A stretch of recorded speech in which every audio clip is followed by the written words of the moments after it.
राहुल की आंखें तब खुली जब उसने देखा कि उसके बचपन के दो दोस्त जो कभी उसके साथ एक ही गली में खेलते थे आज कितने अलग जगह पहुंच गए थे। अर्जुन आज एक बड़ी कंपनी में मैनेजर था, अच्छी सैलरी पाता था, लेकिन फिर भी हर महीने के अंत में परेशान रहता था। वही रवि जो पढ़ाई में सबसे कमजोर था आज करोड़ों का मालिक था और बिना काम किए पैसा कमा रहा था। राहुल को समझ नहीं आ रहा था कि आखिर ऐसा क्यों हुआ। इस सवाल का जवाब मिला जब राहुल मिला अपने कॉलेज के प्रोफेसर डॉक्टर शर्मा से, जो अब रिटायर हो चुके थे। डॉक्टर शर्मा ने बताया कि दुनिया में दो तरह के लोग होते हैं, एक वे जो पैसे के नियम जानते हैं और दूसरे वे जो नहीं जानते। ये नियम स्कूल या कॉलेज में नहीं सिखाए जाते, इसीलिए 95% लोग जिंदगी भर संघर्ष करते रहते हैं, जबकि सिर्फ 5% लोग अमीर बनते हैं। प्रोफेसर साहब ने कहा, राहुल, तुमने कभी गौर किया है कि अमीर लोग अलग तरीके से सोचते हैं? वे कभी नहीं कहते कि मेरे पास पैसे नहीं हैं, बल्कि पूछते हैं कि मैं इसके पैसे कैसे जुटाऊं। ये छोटा सा अंतर उनकी पूरी जिंदगी बदल देता है। ये सुनकर राहुल को एहसास हुआ कि वो हमेशा पहले वाले तरीके से सोचता था।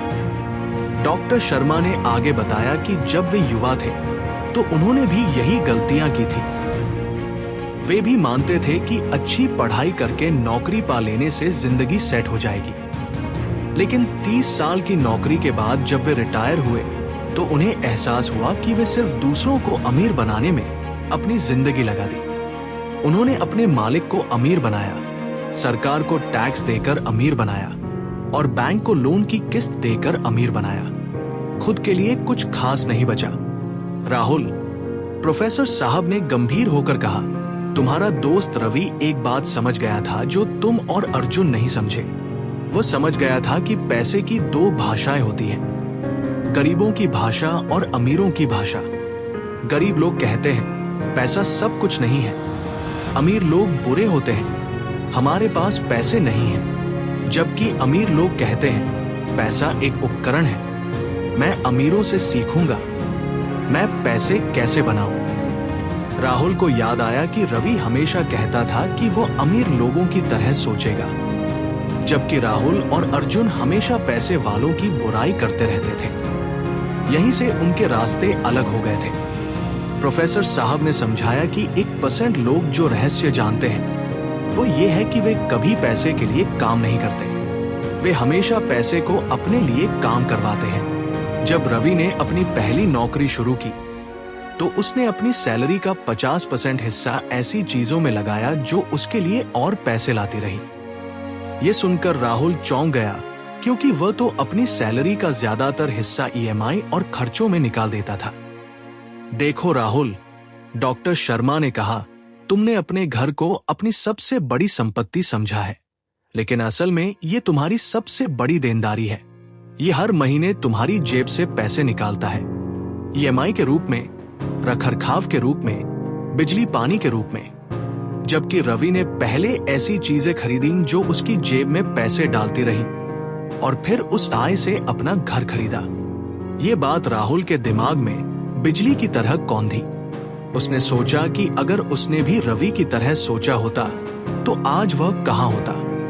डॉक्टर शर्मा ने आगे बताया कि यह सिर्फ पैसे का खेल नहीं है, बल्कि दिमाग का खेल है। अमीर लोग जानते हैं कि डर और लालच दो ऐसी भावनाएं हैं जो लोगों को गलत फैसले लेने पर मजबूर करती है। जब तुम्हें नौकरी में कम सैलरी मिलती है तो तुम डर जाते हो कि छोड़ने पर क्या होगा, और जब बॉस थोड़ी बढ़ोतरी का लालच देता है तो तुम वहीं फंस जाते हो।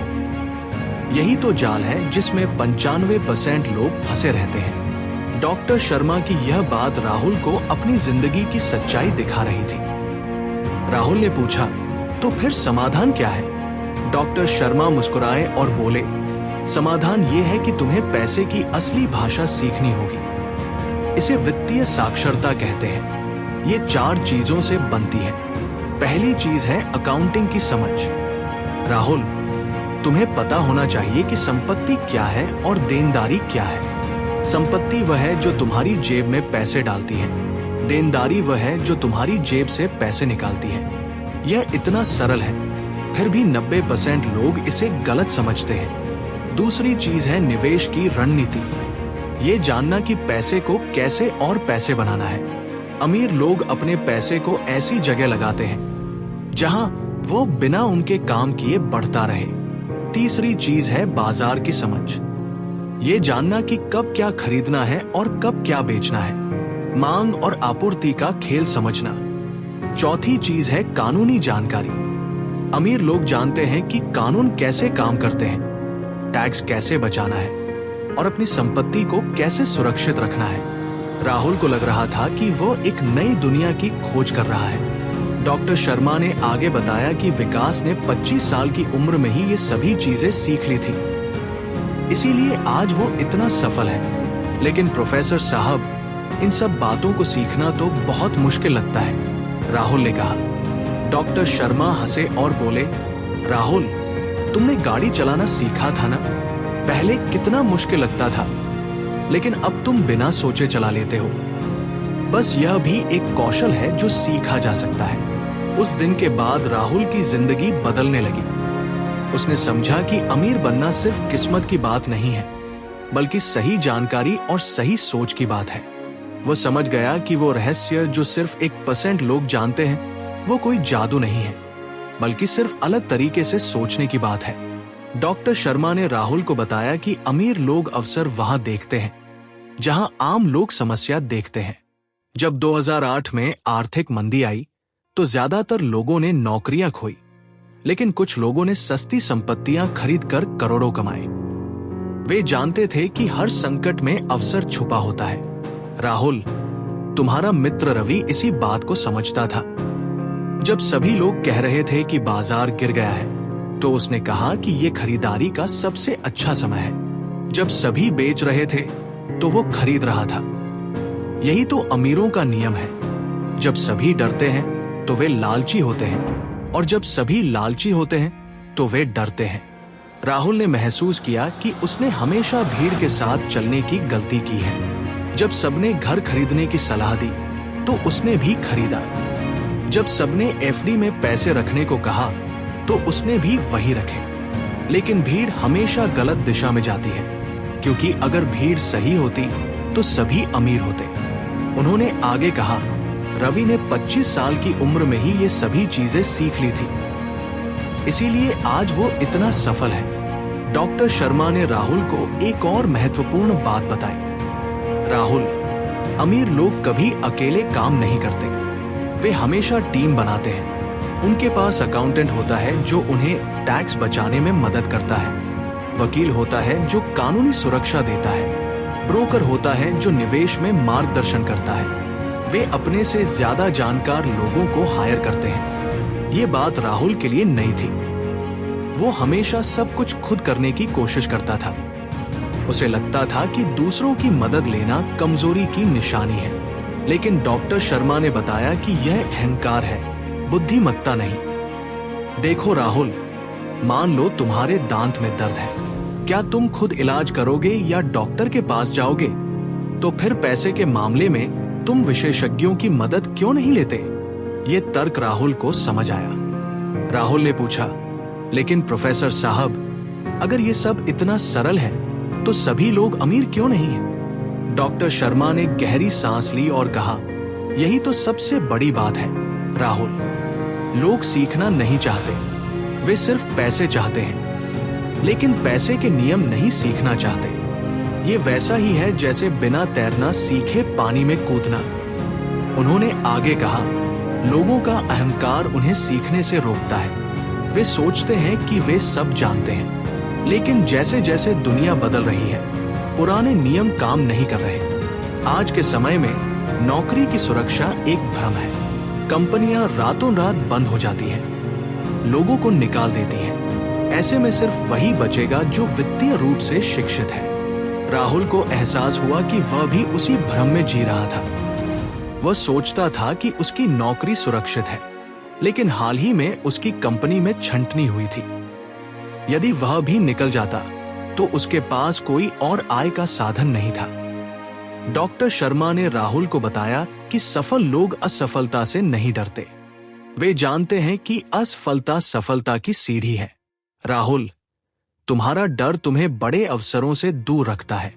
तुम छोटे छोटे नुकसान से इतना डरते हो कि बड़े फायदे से चूक जाते हो। उन्होंने एक कहानी सुनाई। मेरा एक मित्र था जो शेयर बाजार में निवेश करना चाहता था, लेकिन वो इतना डरता था कि कहीं पैसे न डूब जाए। वह 2 साल तक सिर्फ सोचता रहा और कुछ नहीं किया। उन्हीं 2 सालों में बाजार 100% बढ़ गया। उसका डर उसे लाखों के नुकसान में ले गया। राहुल को समझ आया कि वह भी इसी तरह के डर में जी रहा था। वो हमेशा सुरक्षित रास्ता चुनता था, भले ही वो धीमा हो। डॉक्टर शर्मा ने राहुल को सबसे महत्वपूर्ण बात बताई। राहुल, अमीर और गरीब में सबसे बड़ा फर्क यह है कि अमीर लोग पहले खुद को पे करते हैं। जब उनकी आय आती है तो वे सबसे पहले अपने भविष्य के लिए पैसे अलग करते हैं, फिर बाकी खर्च करते हैं। गरीब लोग पहले सभी को पे करते हैं, किराया, बिजली, खाना, फिर अगर कुछ बचता है तो बचाते हैं। ये बात राहुल के लिए बिल्कुल नई थी। वह हमेशा महीने के अंत में देखता था कि कुछ बचा है या नहीं। डॉक्टर शर्मा ने समझाया, जब तुम पहले खुद को पे करोगे तो तुम्हारा दिमाग पैसे कमाने के नए तरीके सोचने पर मजबूर होगा। ये प्रेशर तुम्हें क्रिएटिव बनाएगा। राहुल ने सोचा कि यदि वह अपनी सैलरी का 20% हिस्सा सबसे पहले अलग करे तो उसे बाकी 80% में अपने सभी खर्च चलाने होंगे। ये मुश्किल लगता था, लेकिन डॉक्टर शर्मा ने कहा कि यही तो चुनौती है जो तुम्हें बेहतर बनाएगी। राहुल, गरीब लोग कहते हैं मैं अफोर्ड नहीं कर सकता। अमीर लोग कहते हैं मैं अफोर्ड कैसे कर सकता हूं। पहला वाक्य दिमाग को सुला देता है, दूसरा वाक्य दिमाग को जगाता है। ये बात राहुल को जिंदगी भर याद रही। डॉक्टर शर्मा ने राहुल को बताया कि अमीर लोग हमेशा सीखते रहते हैं। वे पैसे, निवेश, बिजनेस के बारे में किताबें पढ़ते हैं, सेमिनार में जाते हैं, सफल लोगों से मिलते हैं। जबकि गरीब लोग कहते हैं कि उनके पास समय नहीं है। समय सबके पास बराबर है। राहुल, फर्क यह है कि लोग इसे कैसे इस्तेमाल करते हैं। कुछ लोग टीवी देखने में 3 घंटे लगाते हैं, कुछ लोग सीखने में। 10 साल बाद देखो कि कौन कहां पहुंचता है। राहुल को एहसास हुआ कि वह भी टीवी और सोशल मीडिया में बहुत समय बर्बाद करता था। यदि वो उस समय को सीखने में लगाए तो शायद उसकी जिंदगी बदल जाए। डॉक्टर शर्मा ने राहुल को अंतिम सलाह दी।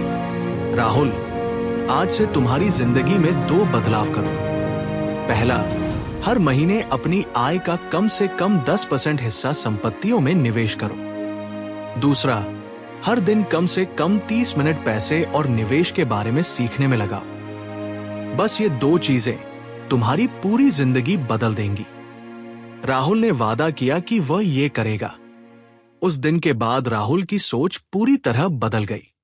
वह समझ गया कि वो रहस्य जो सिर्फ 1% लोग जानते हैं, वो कोई रॉकेट साइंस नहीं है। ये सिर्फ सही तरीके से सोचने और सही एक्शन लेने की बात है। राहुल ने फैसला किया कि अब वह भी उन 1% लोगों में शामिल होगा जो पैसे के असली नियम जानते हैं। इस कहानी को पढ़ने के लिए आपका धन्यवाद।